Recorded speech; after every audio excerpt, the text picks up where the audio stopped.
O áudio que vocês vão ouvir agora é parte do podcast Xadrez Herbal. Caso vocês queiram ouvir mais sobre esse assunto e outros temas de política internacional, é só ir em xadrezverbal.com.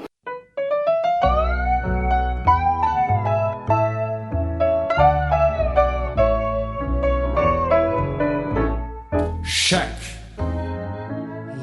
Cafillo, ¿dónde estaba cuando caíste en desgracia?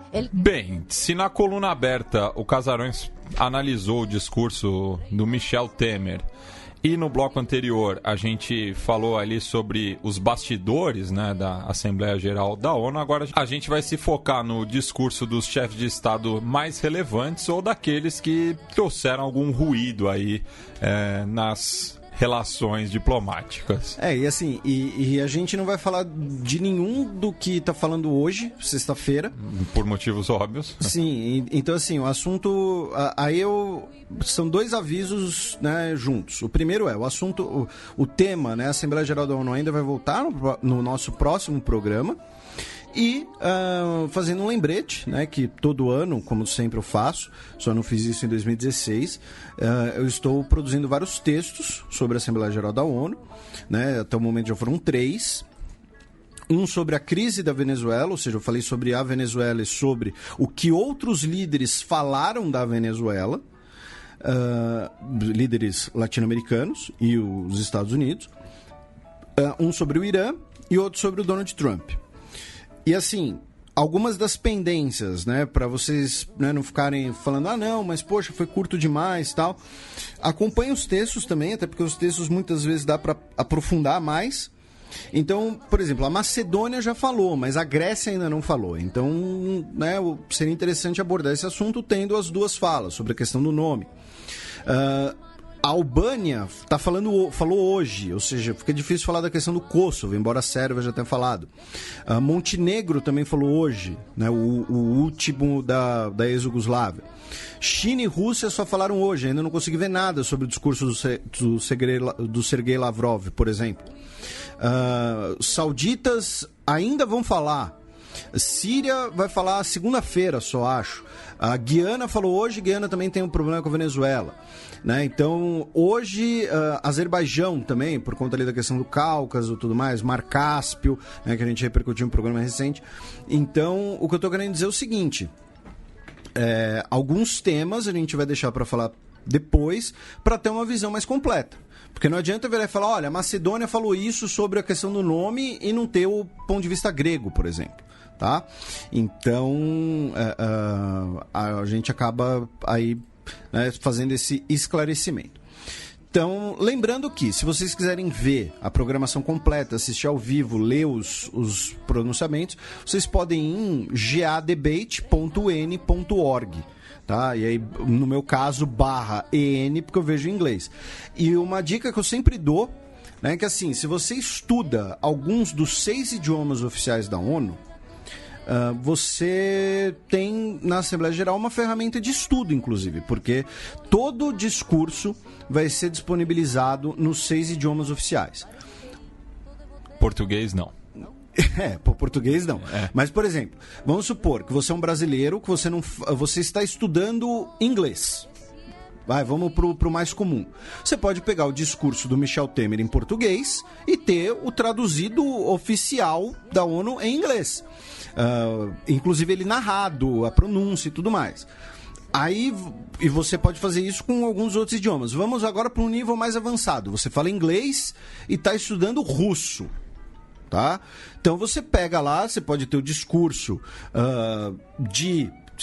do Temer mesmo, e você vai ter em russo. Você pode pegar o discurso da Theresa May, do Donald Trump em inglês e ter uma tradução em russo.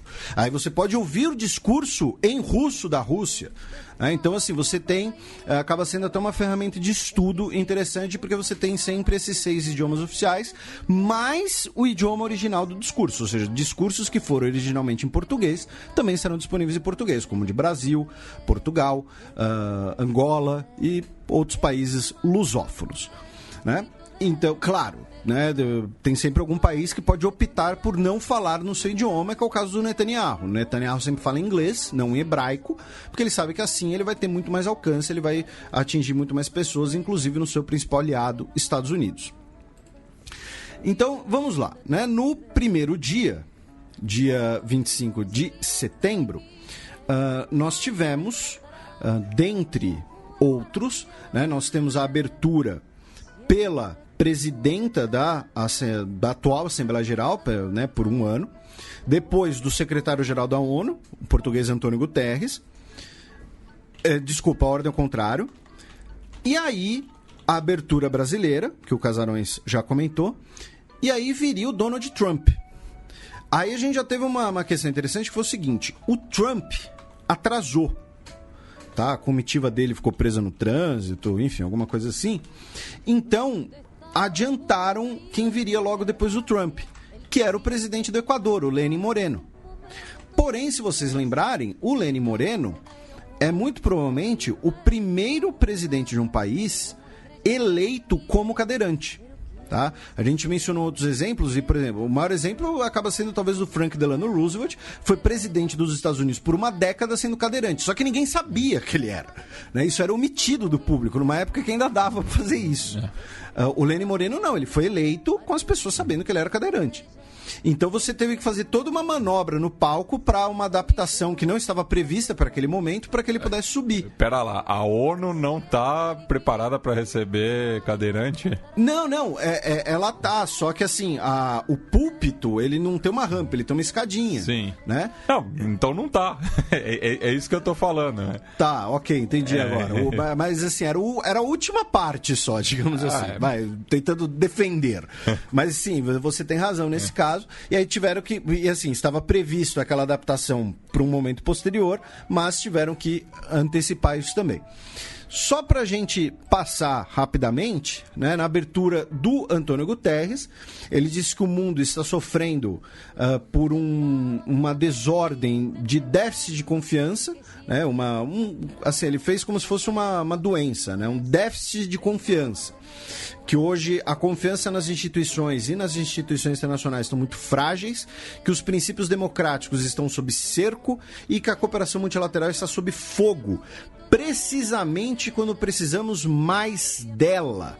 Tá?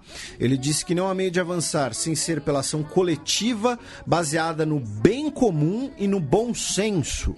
Tá? Líderes têm o dever de promover o bem-estar de seus povos e promover e apoiar um sistema multilateral revigorado e fortalecido. Tá? Ele disse que a solução de 2 estados para Israel e Palestina está cada vez mais distante e que ele disse que a indignação com a nossa incapacidade de acabar com as guerras na Síria, no Iêmen e outros lugares, e o povo Rohingya permanece no exílio, traumatizado e na miséria, ansioso por segurança e justiça. Tá? Aqueles que veem seus vizinhos como perigosos podem provocar uma ameaça quando não há uma. Essa frase é muito interessante, inclusive para o nosso querido Brasil. Né? Aquele que vê no seu vizinho uma ameaça, um perigo, ele pode provocar uma ameaça onde não existe. Né? Então, uma frase aí interessante, uma frase aí para se refletir. E depois veio a diplomata equatoriana Maria Fernanda Espinosa, que é a primeira mulher latino-americana no cargo, né, de presidir uma Assembleia Geral. Né? Esse mandato aí vai durar cerca de um ano, porque vamos lembrar, esses pronunciamentos dos líderes, eles abrem a Assembleia Geral que vai continuar os trabalhos pelo ano.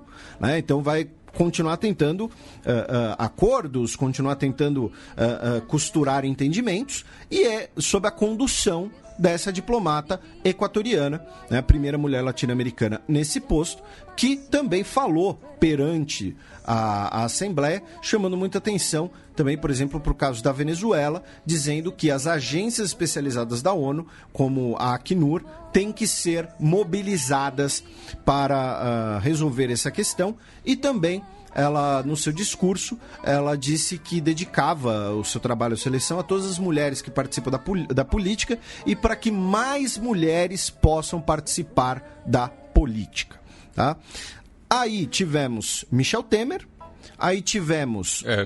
Tradição, né? Sim, né, o Brasil abrindo.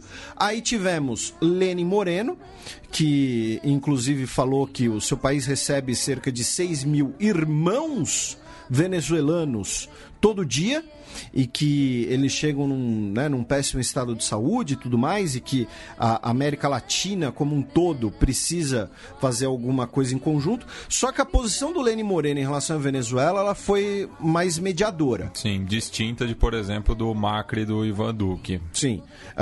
Que utilizaram a Venezuela até como uma muleta, assim, para tratar, né, do cenário sul-americano, tirando da reta, né? Porque no dia que o Macri fez o discurso, por exemplo, estava tendo uma greve geral na Argentina. Que a gente vai falar no segundo bloco de Giro de Notícias, inclusive. E, né? e do Duque, por exemplo, que a cada 2 dias morre um ativista dos direitos humanos na Colômbia.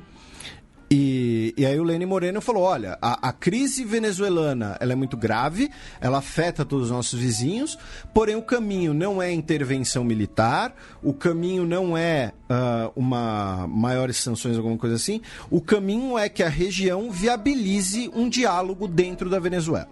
Tá? Foi mais ou menos essa postura do Lenin Moreno, uma postura mais conciliadora, mais ali no meio termo. E que não fez eco também ao próprio Luiz Almagro, que a gente repercutiu na semana passada. Isso, que, né, secretário-geral da OEA. Aí veio o Donald Trump. O Trump, e aí repetindo, né, tem textos sobre isso no Xadrez Herbal. Os textos às vezes dá para aprofundar um pouco mais, dá para falar até com um pouco mais, né, com algumas referências e tal. Mas assim, o que foi muito marcante do discurso do Trump foram as risadas. E aí, calma, tá? Antes que você... não, a gente vai xingar o Trump. Tipo, não foi a gente que riu, tá? Foi o seguinte, ele, logo no começo do seu discurso, e, né, logo, né, fez as apresentações protocolares e tudo mais, e falou que em menos de 2 anos minha administração realizou mais do que a maioria de quaisquer administrações na história de nosso país. Aí, antes dele continuar... Alguma agência de fact-checking fez a checagem? Deve ter feito no Político, no Snopes, não sei. Mas assim, que... Assim, ele ou é hipérbole mesmo? Então, melhor das hipóteses, uma hipérbole, né? E aí o que aconteceu? As pessoas presentes deram risada. Alto. E aí, na minha opinião, foi onde Trump se saiu bem. Porque, assim, ele poderia ter, sei lá, ficado puto, ter dito que era um desrespeito e tal. Ele sorriu, disse, não esperava essa reação, mas está ok. E aí a galera aplaudiu, né? Porque, assim, ele tá há 20 meses no cargo. Ele ainda não enfrentou a sua primeira eleição de midterm para poder dizer alguma coisa. Como é que ele vai dizer que em menos de 2 anos sua administração realizou mais do que a maioria de quaisquer administrações na história do nosso país? Tipo, sabe, novamente, para ficar só nos republicanos do século XX. Reagan, Eisenhower e Teddy Roosevelt. Reagan governou por 8 anos, Eisenhower governou por 8 anos. E Eisenhower saiu do governo ainda descendo o cacete na influência, digamos assim, do lobby industrial na política. Né? Ele era um republicano mais roots, digamos assim. Foi uma hipérbole, né? Se tem uma coisa, o ego do Trump é um fenômeno próprio. Né? Isso, né, deve ser colocado. Enfim, ele... e aqui vou repetir, tá? Não é negar as realizações dele, o desempenho da sua presidência, mas assim, é de apontar o óbvio. Em 20 meses em algum lugar, você não pode dizer que é uma das melhores administrações, tá? Vamos supor aí, vamos usar o futebol como exemplo, né? Como exemplo. Chega um cara, né? Chega um cracaço no seu time, ele tá aí 1 ano e meio jogando muita bola, por melhor que ele seja, você não pode dizer já, não, esse cara já é um dos melhores da história do clube. Não dá. Tá?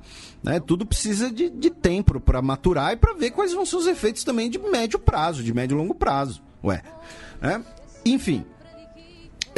E aí as hipérboles continuaram nesses exageros. E aí foi uma coisa até que eu coloquei no texto, que é o seguinte: ele colocou que hoje os Estados Unidos têm o maior orçamento da sua história, tem o maior orçamento militar da sua história e é o país que mais contribui em fundos internacionais.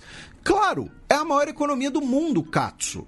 Né? E é uma economia que está crescendo. Só que se a gente for para números relativos, por exemplo, hoje ele diz, né, os Estados Unidos têm o maior orçamento militar da sua história. Tem, em números brutos. Mas em número relativo está em cerca de 3% do PIB. Em 2010 era 4,7%. No auge da Guerra Fria, década de 60, era 9%. Ou seja, é o maior orçamento em número bruto. Aí quando ele fala, é o país que mais contribui em fundos internacionais. Os Estados Unidos contribuem com 0,18% do seu produto nacional bruto, é diferente do PIB. Tá? PIB é o produto interno, o produto nacional inclui investimentos externos. Os Estados Unidos contribuem com 0,18%. A Suécia, por exemplo, com 1,1%. Tá? Mais de 5 vezes mais, relativamente. Quando a gente vai no índice relativo da OCDE, os Estados Unidos estão em 25º. Entre os maiores contribuintes internacionais. Tá? Então, assim, e aí entra talvez o principal exemplo. A principal discussão. Que é o seguinte, Felipe, você tá pegando no pé do cara, isso daí é hipérbole, isso daí é pra aparecer, porque o cara é midiático e tal. Só que assim, se um discurso usa esses números inflados diversas vezes para justificar as suas políticas, você tem que questionar esses números. Por quê? Porque essas políticas estão justificadas em bases fracas, em bases frágeis. Tá? É a mesma coisa que eu virar pra alguém e falar, vou trazer aí o Matias pra jogar basquete com a gente de pivô. Ele é altão, ele tem 2,10. Isso quer dizer que o Matias é uma pessoa baixinha? Não, o Matias tem mais de 1,90. Só que ele não tem 2,10, ele não é um pivô da NBA. Não, no máximo, se eu fosse jogar na NBA, que não é o caso, eu seria no máximo um shooting guard. Não, na 3 ainda talvez desse se você fosse muito bom. Não, na 3 não tem o tamanho para ser small forward. Talvez, se você fosse muito bom. Né? Tipo um Charles Barkley, assim. Alguma coisa do tipo, enfim. Mas o fato é, quando você usa um número inflado para justificar uma política, para justificar uma conduta, aí você tem que questionar o número, não é só pegação no pé. E aí, resumindo o próprio texto do Xadrez Herbal, o discurso do Trump teve dois pontos bons, 2 pontos ruins e 2 pontos debatíveis, tá? Em geral. Um dos pontos bons foi... ele foi muito claro na exposição dele, tá? Ele separa o mundo entre amigos e não amigos, tá? E esses não amigos podem ser inimigos claros, como ele vê a China, podem ser amigos que não contribuem muito, amigos peronomútil, como ele vê a Alemanha, por exemplo, ele fez, deu uma indireta na Alemanha no seu discurso, e os amigos, tá? Que ele citou Israel, Arábia Saudita, Polônia, Jordânia, esses são os amigos. E ele disse que, olha, os países que não contribuem com os Estados Unidos, os países que não apoiam os Estados Unidos, eu não vou apoiar de volta, eu não vou retribuir. Entendeu? O país que não contribui com ele falou muito, por exemplo, dos gastos de defesa, né, em relação ao orçamento militar da OTAN, muito claro isso. Então, assim, ele foi muito, muito transparente nessa exposição. Eu vejo o mundo como amigos e como não amigos. Tá? Eu não vejo, de acordo com o interesse, não vejo aliados de longo prazo, por exemplo. É uma postura bastante pragmática. Não, e bastante centrada nele, inclusive, né? As relações boas com ele. Não, e assim, muitos dos países que ele citou já tem uma relação consolidada com os Estados Unidos antes da sua própria administração. Mas, por exemplo, a Alemanha também tinha e ele tá aí, né? E ele... Eu acho que se ele pudesse... É que no caso da Alemanha, eu vejo mais como uma concorrência. Sim. Esses outros países são aliados estratégicos dos Estados Unidos em determinadas regiões. E que não vão concorrer, né? E o outro ponto positivo foi a sua postura sobre a Coreia do Norte. No ano passado foi aquele discurso todo bravateiro, né, do Rocket Man. E só, inclusive, em relação à Alemanha, Angela Merkel não foi, né? A Assembleia Geral. Não, quem falou foi o ministro de Relações Exteriores hoje, mas eu nem vi o discurso ainda. E foram as duas ausências mais sentidas, né? Angela Merkel e o Vladimir Putin. O Putin raramente vai mesmo, é sempre o Sergei Lavrov. O Putin, ele tá caçando tigres siberianos sem camisa. Ele não gosta muito de ir para os Estados Unidos, né? Também tem essa. Ele não confia na comida. Se eu fosse ele, não confiaria. A comida nos Estados Unidos tem muito pouco polônio pro gosto dele. Brincadeiras. Um abraço para todo mundo aí da Embaixada Russa que estiver nos ouvindo. Tá? Né? Enfim, e o outro mérito foi a abordagem dele sobre a questão coreana, porque saiu, né? Saiu daquela retórica, né? Daquela linha de bravata, tá? Eu digo bravata porque era bravata, tá? Ele não ia cobrir a Venezuela a Coreia do Norte de fogo e fúria, alguma coisa assim, não ia. Pelos vários motivos que a gente expôs ano passado, que eu já expus em vários textos, inclusive, né? Ele disse que as sanções vão continuar em vigor, que é um processo difícil, mas ele demonstrou confiança nesse processo e elogiou todo mundo, dividiu méritos, disse que eram esforços coletivos, elogiou a Coreia do Norte, elogiou a Coreia do Sul, elogiou China, elogiou o Japão. Então, assim, ele foi bastante brando, bastante acessível nesse sentido. A outra crítica, uma das críticas é as contradições da política externa do Trump, né? O realismo com princípios, como ele chama, né? O Principled Realism, né? O doutrina Trump, que é o seguinte: ele, diversos pontos desse realismo sobre princípios, eles se chocam com ele mesmo. Por quê? Porque ele defende a soberania nacional. Ele diz que a Make America Great Again, ele diz que, olha, essas são as minhas prioridades nacionais, eu estou aqui para proteger a minha nação, eu critico organizações que ferem as nações, digamos assim, o multilateralismo fere as nações. Só que ele também critica os países quando eles fazem a mesma coisa que ele está fazendo. Então, por exemplo, ele vira e fala que os Estados Unidos é o maior produtor de energia em qualquer lugar da Terra e que estamos prontos para exportar nosso abundante e acessível suprimento de petróleo, carvão e gás natural.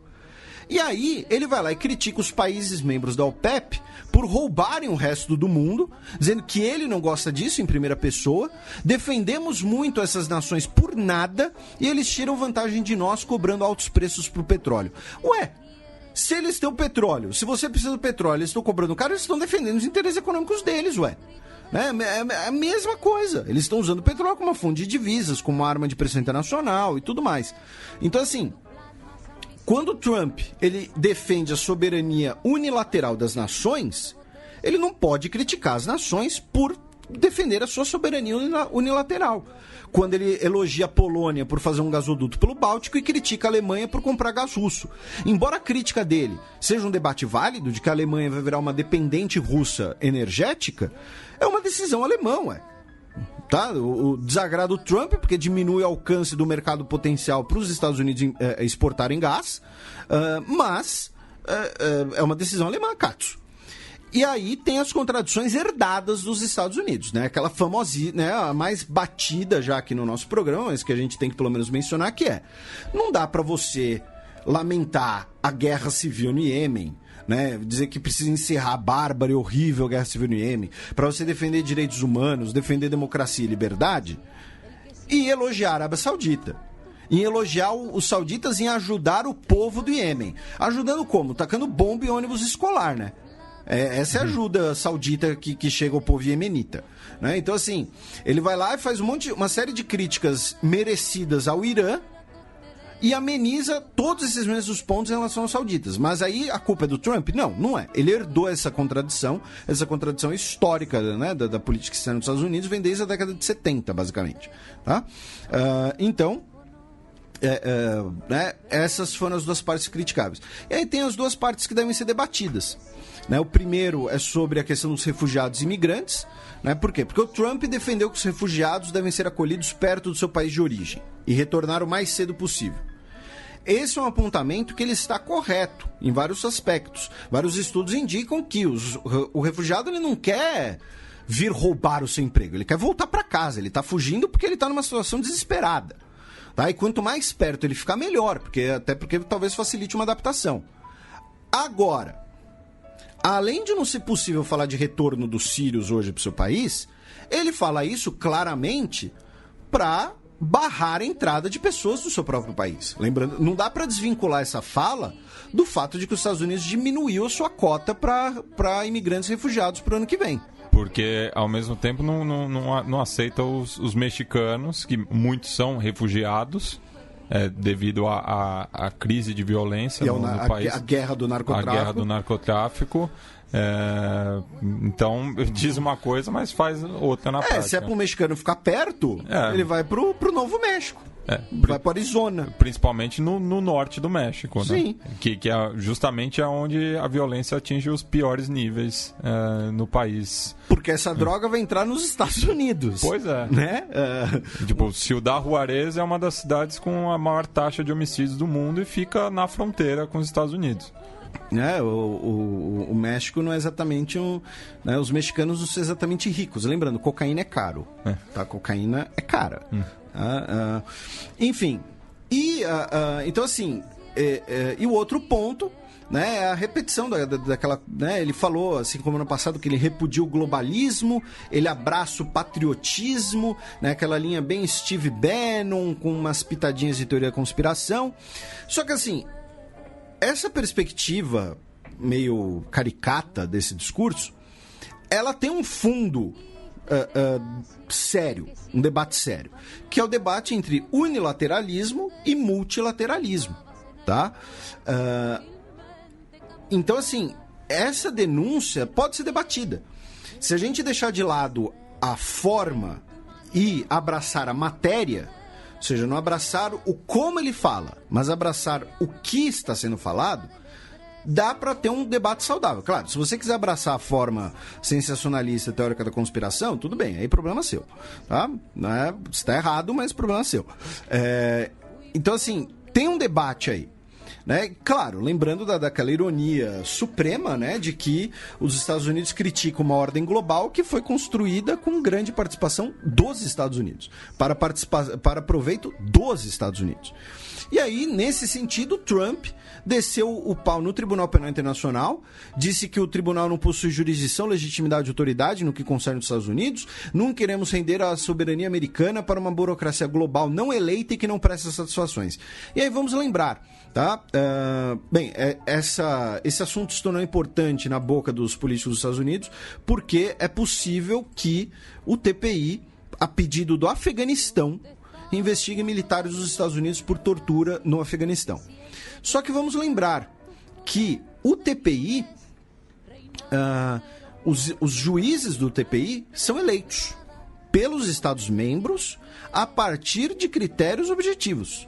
Tá? Não é que assim, desce um ET, tá? Entendeu? E vira e fala, olha, aquele ali vai ser juiz do TPI. Não, tem uma eleição pelos Estados-membros e os juízes têm que obedecer alguns critérios expostos anteriormente, né?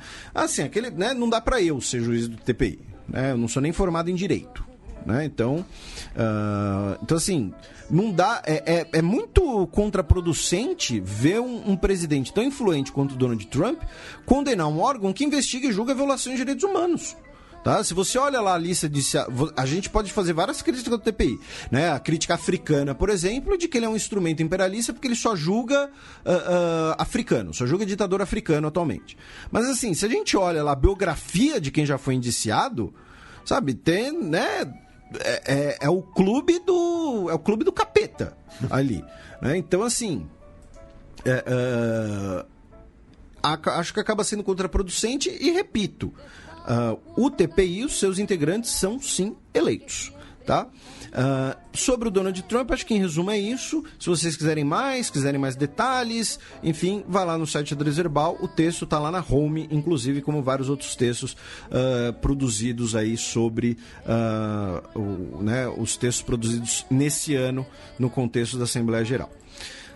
No primeiro dia, também tivemos o Irã, que teve um discurso bastante assim monotemático, digamos assim.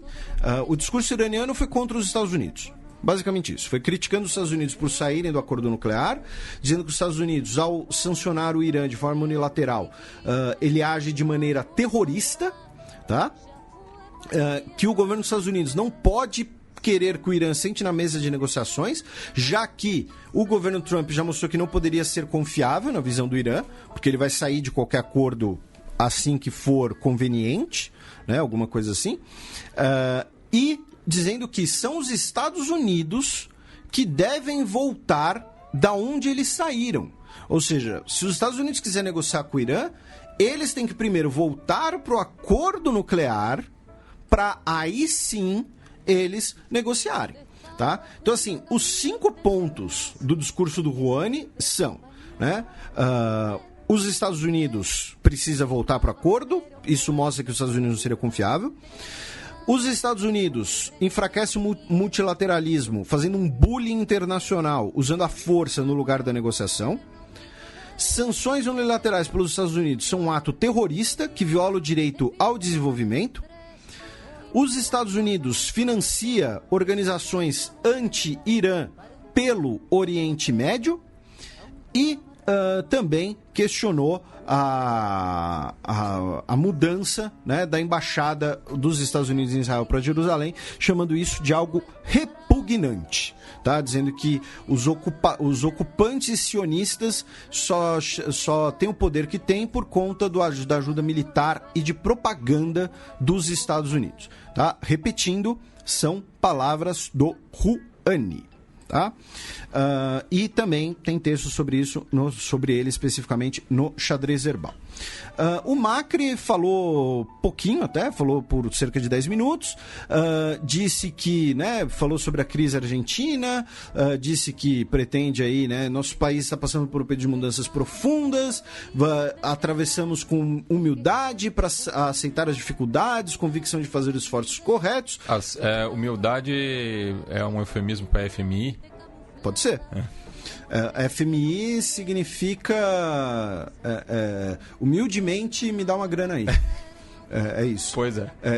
Eu podia estar roubando, podia estar matando, mas estou pedindo emprestado. Um empréstimo de 40 bilhões. E falou da Venezuela, né? Como você disse, anunciou aquela denúncia ao TPI, que a gente mencionou anteriormente. E também citou os esforços argentinos para combater o terrorismo e pediu a cooperação do Irã para investigar o atentado à bomba na Associação Mutual Israelita-Argentina em 94. Né? Dizendo que no próximo ano se completarão 25 anos desse atentado. Quero pedir novamente à República Islâmica do Irã que coopere com as autoridades judiciais argentinas para avançar na investigação do ataque terrorista mais brutal em nosso território. E disse que reforçou os mais legítimos e imprescritíveis direitos soberanos da Argentina sobre as Ilhas Malvinas. Isso daqui é aquelas coisas que nem é notícia, né? Porque assim, todo ano a Argentina vai falar que as Malvinas são suas e todo ano o Reino Unido vai falar não. Não tanto, assim. A gestão Macri foi uma das que menos levantou essa bandeira, falou fino com o Reino Unido, então a baixa popularidade dele fez ele recorrer. Não, mas no discurso da Assembleia Geral sempre vão citar. Olha... Pode até ser menor, assim, nas outras relações. Não sei. Tem que analisar os últimos discursos do Macri. Pode ser, tipo, a última frase, entendeu? E tchau, e as Malvinas são nossas, tá? Mas sempre... que eu acho que no caso do Macri, depois eu vou fazer essa consulta nos últimos discursos dele na Assembleia Geral da ONU, mas eu imagino que seja uma questão da baixa popularidade dele. Pode ser também. Um governo com uma crise econômica em baixa popularidade falando das Malvinas? Meu Deus! Nossa! A diferença... Eu só não falo que vai ter uma guerra porque os equipamentos militares argentinos atuais são os mesmos de 82. A diferença é que em 82 eles prestavam, né? Não tanto vídeo o resultado, né? Não, o resultado foi mais falta de planejamento. O problema da Argentina na guerra foi o alto comando.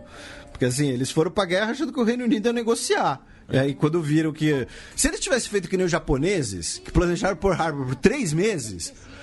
Cara, a impressão que dá é que o Videla, ele acordou... Não era o Videla, era o Leopoldo Galtieri. Tá, mas então o Gautier acordou e falou: vamos invadir as Malvinas, vai, não tem jeito, entendeu? Vamos invadir o negócio porque tá pegando aqui, vamos arrumar uma distração aí pra gente fazer. Mas também no primeiro dia tivemos os discursos de Turquia e Egito. A Turquia, só para mencionar, as autoridades turcas nessa semana também ordenaram a prisão de 61 militares por supostas ligações com o Fethullah Gulen. Além disso, hoje, né, a Turquia pediu aí, né, que a Alemanha colabore e extradite os terroristas turcos que estão na Alemanha, ou seja, apoiadores do Fethullah Gulen que estão vivendo na Alemanha. Né? Em relação ao discurso do Erdogan, eu vou fazer um texto, tá, mais extenso, podem ficar tranquilos, ainda não fiz, tá, mas em resumo, tá, o Erdogan falou por mais ou menos meia hora. Ele disse que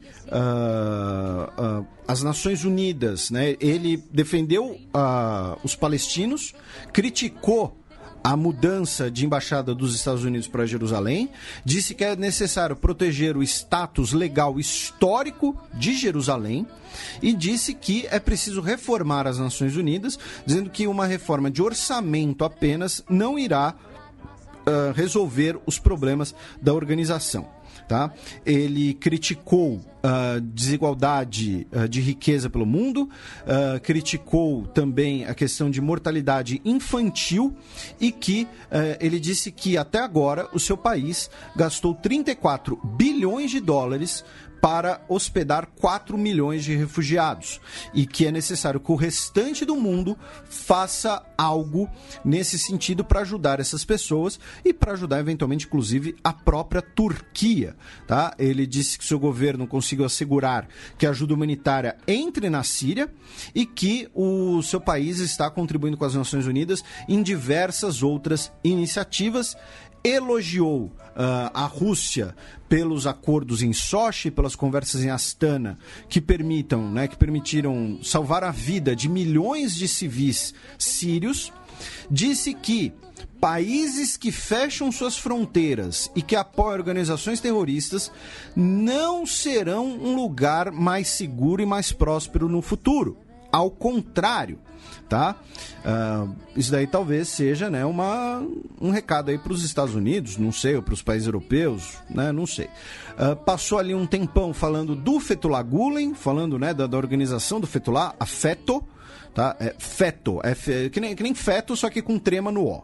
Tá? Não sei como é que vai ficar a pronúncia em turco. Qualquer coisa a gente pede ajuda da professora Monique, que, né, vai saber, porque ela é a pessoa que mais manja da Turquia no Brasil, e isso não é hipérbole. Um abraço para ela. Disse que diversos países não estão colaborando e não estão entendendo os riscos representados por esse grupo, incluindo os Estados Unidos, tá? Aí, né, recado mais claro ainda.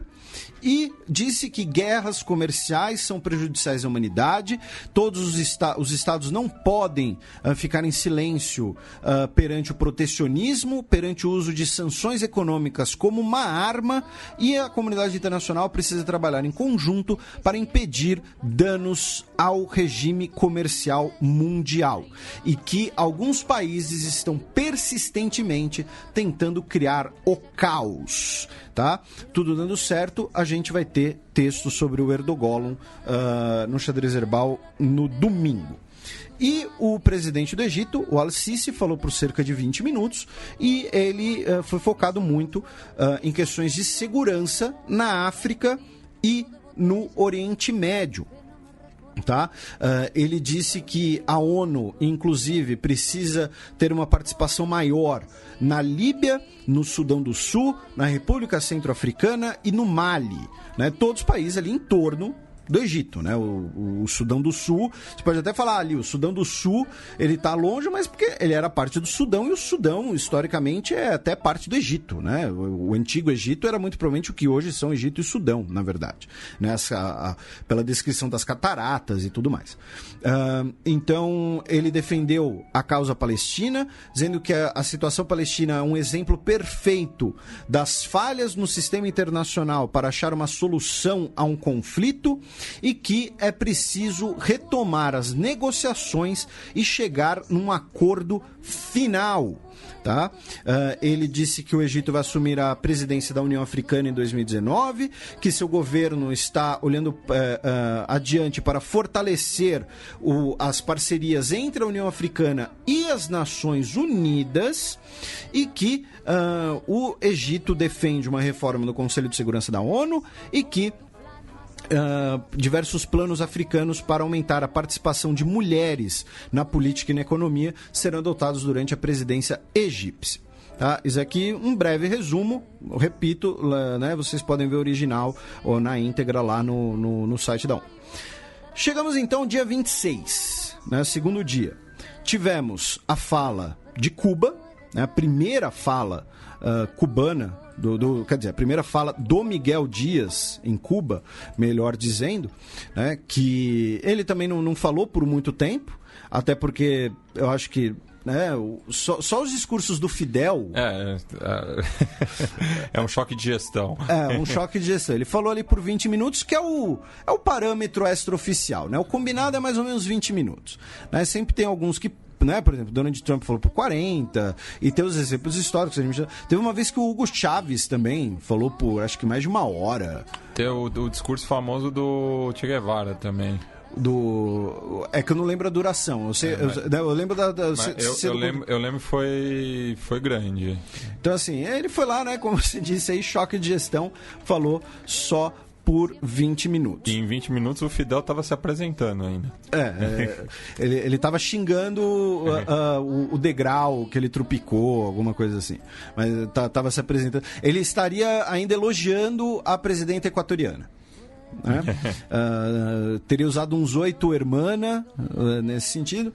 Enfim, o Miguel, né? Vamos chamá-lo de, né? O Dias-Canel, disse justamente que vários momentos históricos da Assembleia Geral foram com Cuba, né? Com Fidel Castro, com Che Guevara, com Raul Castro e com o chanceler da dignidade Raul Roa, que não era apenas a voz de Cuba, mas também a voz da América Latina, do Caribe, da África, da Ásia, de todos os povos não alinhados, né? Ou seja, né? Retomou aí esse conceito.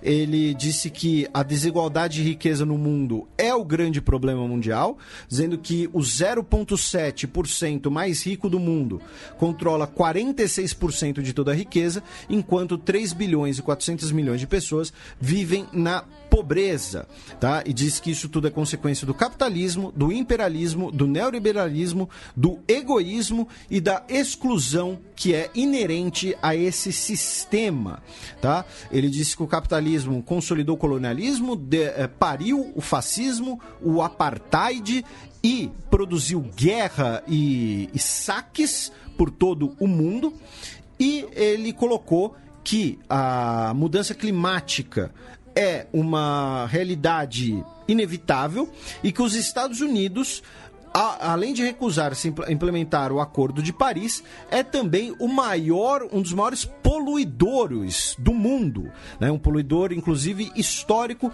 que ameaça a sobrevivência de todos os humanos. Criticou o governo dos Estados Unidos por atacar a Venezuela com especial crueldade, manifestando apoio à Venezuela, à Revolução Chavista. Ele denunciou tentativas de desestabilizar o governo da Nicarágua, disse que a prisão do presidente Lula é uma prisão política para impedir que ele concorra às eleições aqui no Brasil.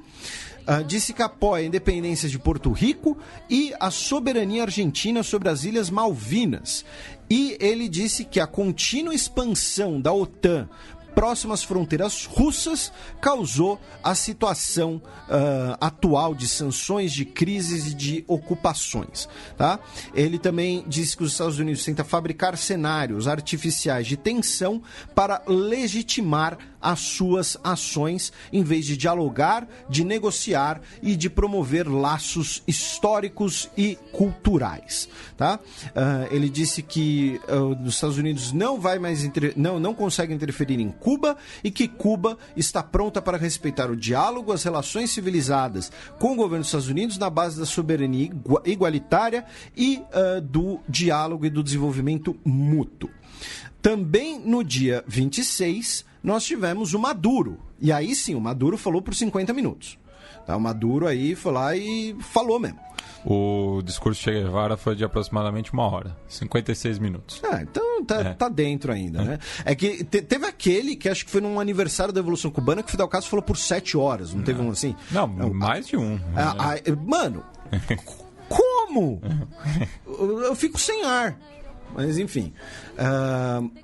Aí tivemos o discurso do Maduro, né? Que o discurso dele foi muito centrado, né, das 6 ocasiões dos discursos venezuelanos após a posse do Maduro como presidente. Essa foi a 3ª presença.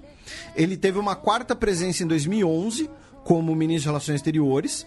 Tá? Então, assim, como presidente a 3ª vez. A última tinha sido em 2015, inclusive. E a maior parte do discurso foi sobre comentários contra os Estados Unidos e contra o governo Donald Trump. Só que aí tem um aspecto interessante, que eu deixei para falar agora, que é o seguinte.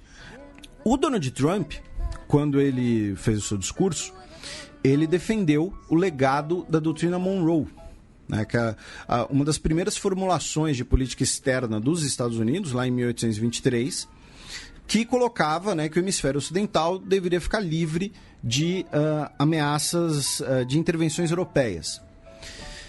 E o Donald Trump, ele lembrou da doutrina Monroe para dizer que o hemisfério ocidental deve ficar livre de intervenções e tudo mais. Né? O slogan na época, que inclusive inspirou o Partido Republicano Paulista Brasileiro, era o América para os Americanos. E o Donald Trump falou isso não contra os europeus, né? Mas ele falou isso contra a China.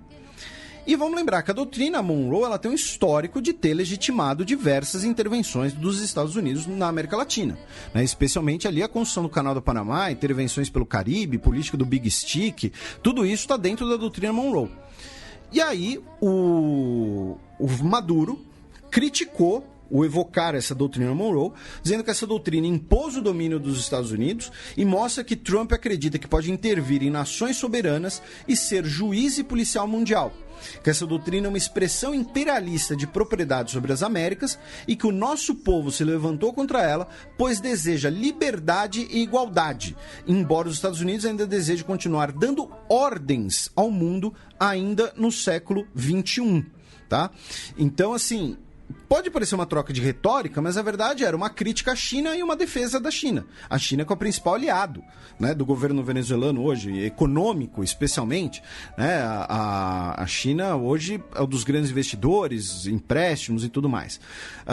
E aí o Maduro disse que os oligarcas de Washington querem controlar a Venezuela, porque o seu país possui as maiores reservas de petróleo do mundo, a 4ª maior reserva de gás natural do mundo, possivelmente as maiores reservas de ouro do mundo, e que os Estados Unidos buscam fazer intervenções na região e está fomentando, né, uma intervenção militar na Venezuela.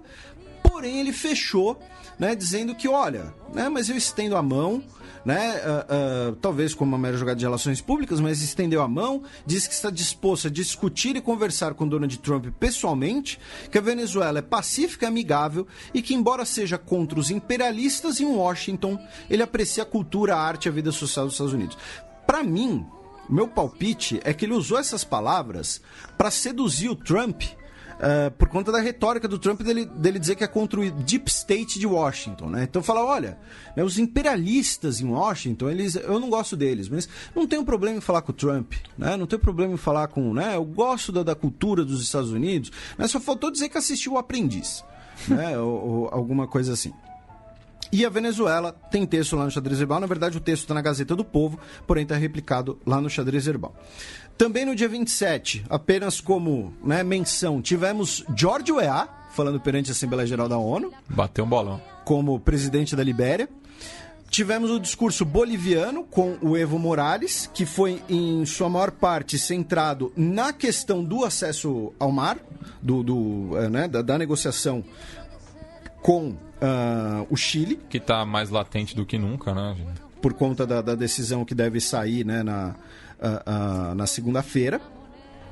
Ele disse que, inclusive, essa grande injustiça contra a Bolívia faz com que a Bolívia não consiga se desenvolver, e isso viola o direito ao desenvolvimento e viola o direito das pessoas de sair da pobreza, tá?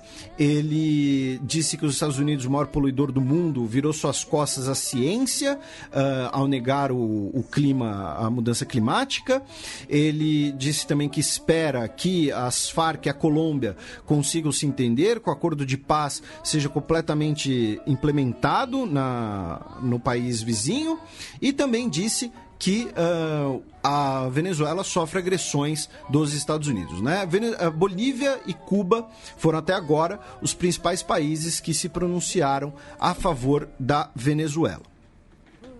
Também tivemos a Polônia falando, e a Polônia falou muito da questão do seu histórico, digamos assim, pelo centenário da independência polonesa, dizendo que a Europa ela é mais segura e mais justa como a Polônia soberana, que a Polônia lutou contra as ideologias mais horrendas da história recente da humanidade, e que a cooperação vai resolver os conflitos, vai impedir a emergência de novos conflitos, e que, mas ainda assim os estados são soberanos e livres, e disse que a Europa e a Polônia muitas vezes são vítimas desse tipo negativo de multiculturalismo, tá? Dizendo que multiculturalismo é de estados iguais e nações livres, não da usurpação, né? Para bom entendedor, ele está querendo dizer que, tipo, os imigrantes, os refugiados vão querer usurpar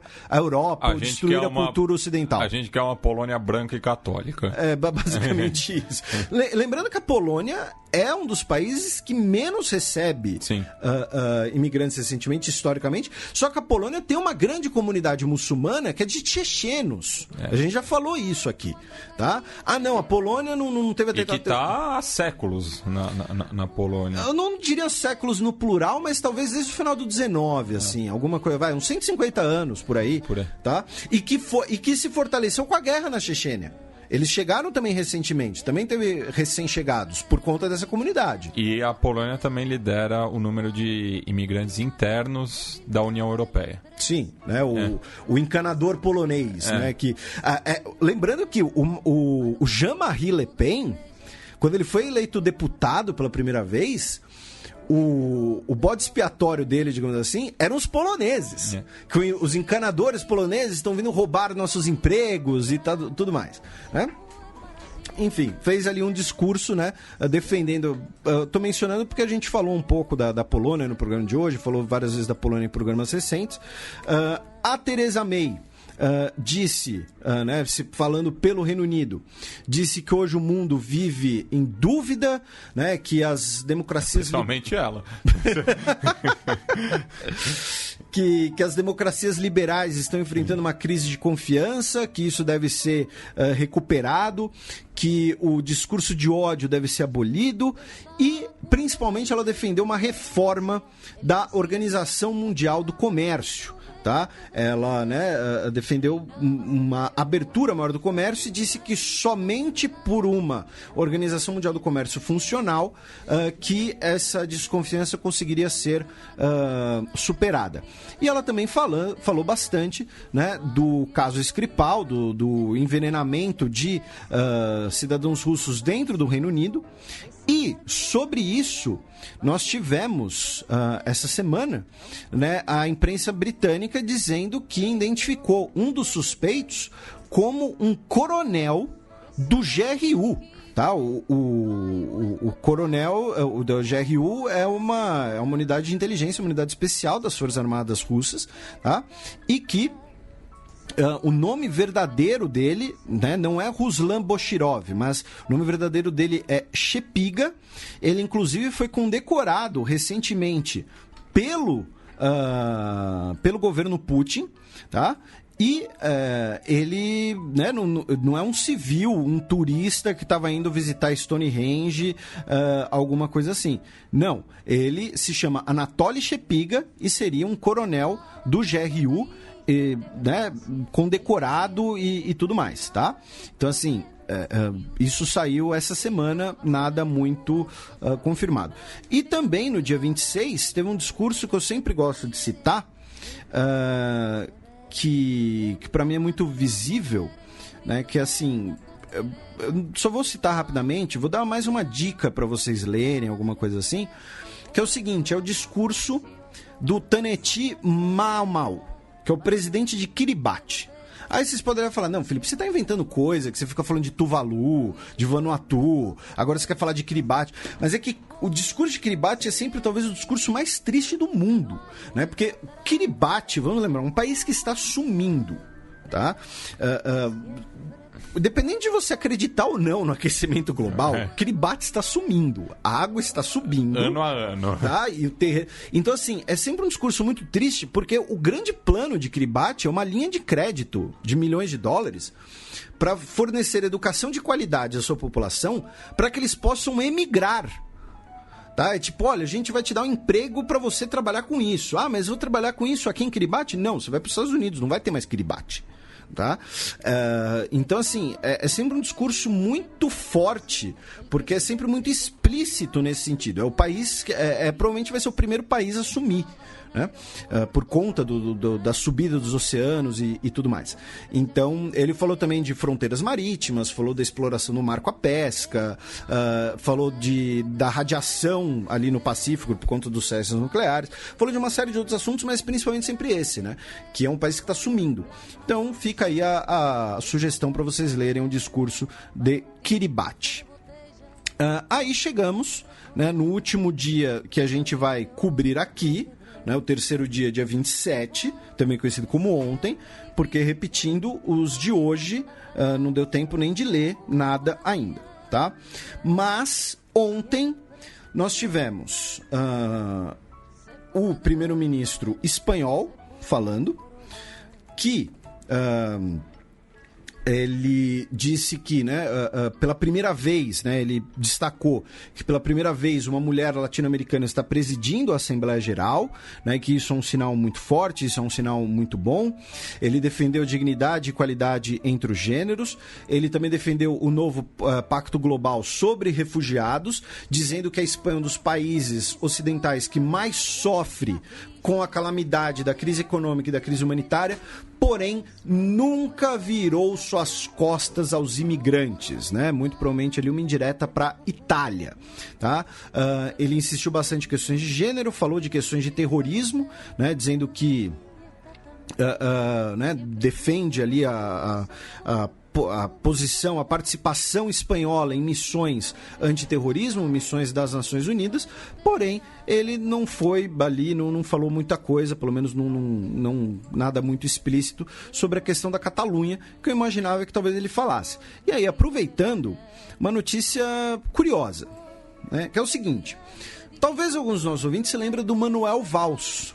O Manuel Valls, até pouco tempo atrás, era o primeiro-ministro francês, né? Durante o governo François Hollande, que a gente sempre lembrava que o François Hollande nem a mãe dele gostava dele, né? Ele foi ministro do interior e tudo mais. E o que acontece? O Manuel Valls, aos 56 anos, anunciou que vai renunciar ao cargo de deputado francês para concorrer à prefeitura de Barcelona. Porque ele é nascido ali, tá? Ele é filho de um pai espanhol e de uma mãe italiana da Suíça, que nasceu em Barcelona, nunca viveu em Barcelona. O mundo latino é uma loucura. O mundo latino é uma loucura. E aí ele se naturalizou aos 20 anos como cidadão da França. E ele foi, né? E aí ele foi prefeito lá de uma cidade perto de Paris. Foi, né, uma cidade ali, tipo, parte da grande Paris, né? Foi ministro do interior, primeiro-ministro e tudo mais. Ele nunca viveu na Catalunha. E aí ele disse que vai renunciar ao mandato como deputado pelo República em Marcha, que é do Macron, para ser candidato a prefeito de Barcelona. Tá? Né? Amo a França, o país que permitiu um filho de Barcelona ser tudo isso, mas vir a Barcelona representa uma ruptura, o prolongamento de um caminho, o caminho da Europa. E ele é radicalmente oposto à independência catalã, e ele tem o apoio dos Ciudadanos, o partido de direita espanhol. Então, assim, tipo, vamos importar, entre aspas, um catalão de nascimento para ter um prefeito anti-independência em Barcelona. É mais ou menos isso. Tá? Então, assim, é uma notícia, como eu disse, curiosa, né? Para não dizer exótica, esquisita. Mas o principal do dia de ontem foi que tivemos Netanyahu e Mahmoud Abbas. Tá? Né? Eles falaram no mesmo dia, foram separados ali por 2 discursos, salvo enganos, um do outro, da Bélgica e acho que da União Europeia, que é quase a mesma coisa, né? Daqui a pouco. Bruxelas vai falar de novo. É mais ou menos isso. Ficou ótimo, ficou muito boa. Só que assim, nem parecia que eles tinham uma série de temas em comum a serem discutidos, né? E aí, repito, eu vou fazer texto sobre isso com mais calma e tudo mais. Mas assim, o Netanyahu, ele passou a maior parte do tempo falando sobre o Irã.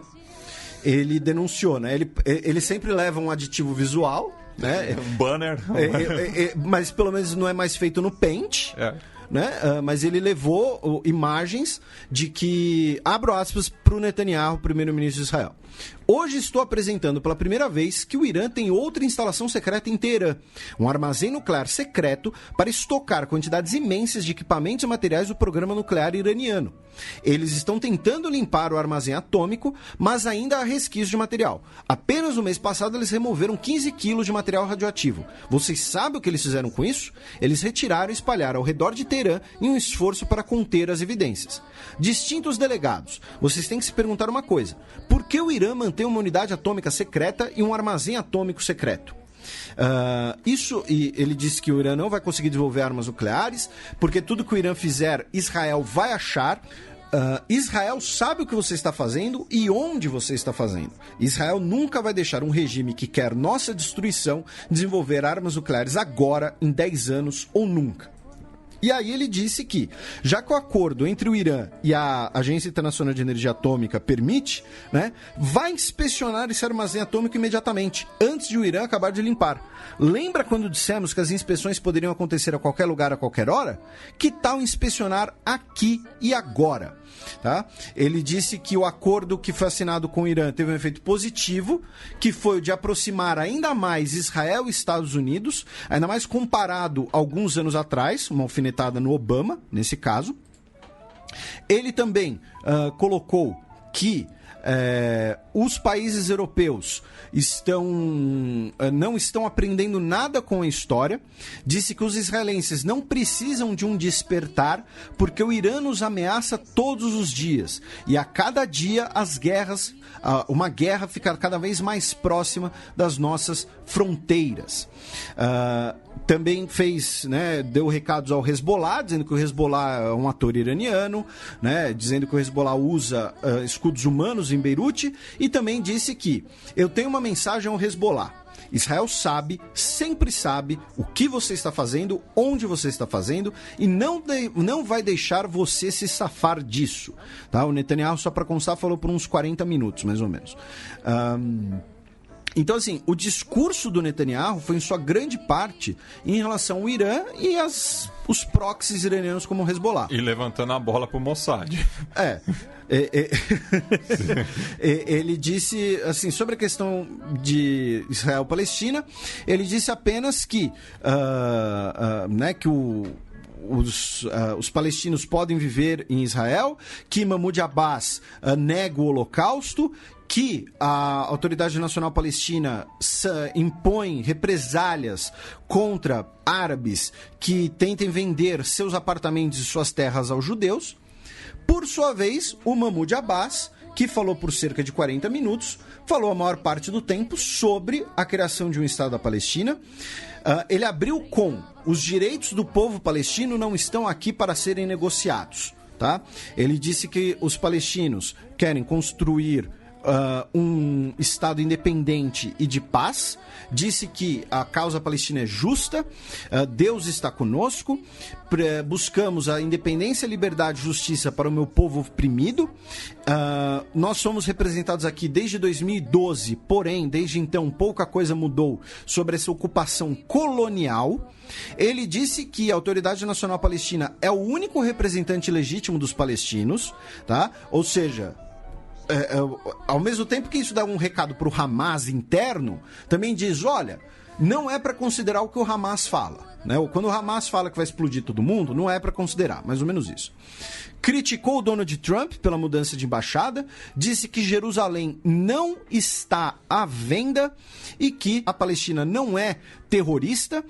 E durante anos reafirmamos nossa disposição com o governo dos Estados Unidos para criar um comitê conjunto e que estamos decepcionados que Donald Trump, com as suas últimas decisões, né, que fechou a representação palestina em Washington recentemente, a gente repercutiu essa notícia, e disse que está disposto a encontrar Donald Trump, não somos contrários à negociação, estendemos as nossas mãos à paz. Tá? Então, assim, nem parece que eles tenham o mesmo problema para resolver.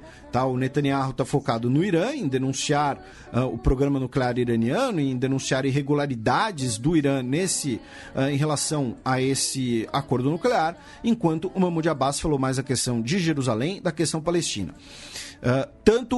Esses dois tópicos vão voltar em texto, e os outros tópicos que a gente falou, as outras pendências, vão voltar, além de texto, no programa da semana que vem aqui no nosso podcast.